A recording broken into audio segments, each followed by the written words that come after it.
We here in the Orchard Garden, beautiful Dominican Republic. I'm here for my family. I want to give you guys a couple of words on breathing.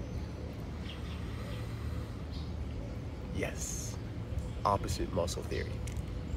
We went over this a little bit. It'll be good to go over it for a little review.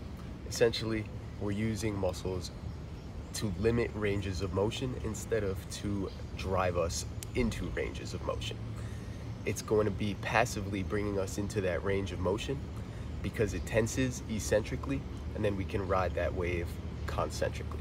Example, my arm gets longer like this. I start to potentiate the bicep, ride the wave, and then by the time my bicep reaches its shortest position, it's already off, quiescent.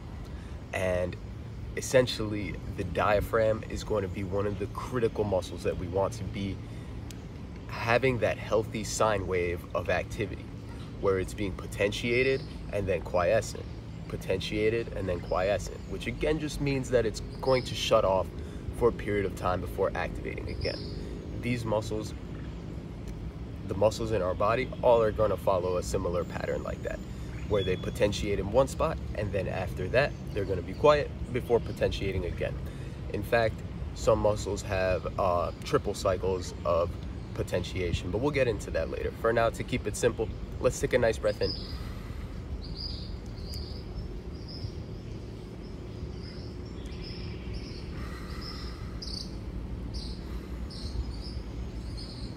And now as we exhale,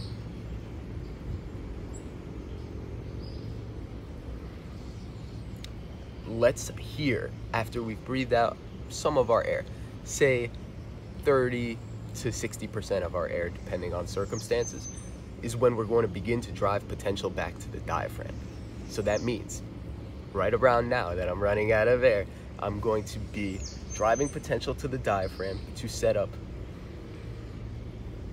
my breath in. And after I take that breath in, I can allow the diaphragm to become quiescent, which just means that it's going to become silent. This is very key for those of us having trouble with our speech, running out of words or air to say the words, and also for those of us who tend to be fatiguing very quickly because we are constantly breathing so much, like you might when you're out of breath. Having that healthy pattern of silence in the diaphragm will give spacing to our breathing and allow us better endurance, better oxygenation of our tissues, and just feeling better overall. So that's for you guys from the Orchard Garden, beautiful Dominican Republic. Thank you guys for joining me.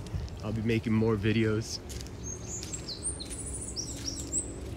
so that we can get healthier and happier together.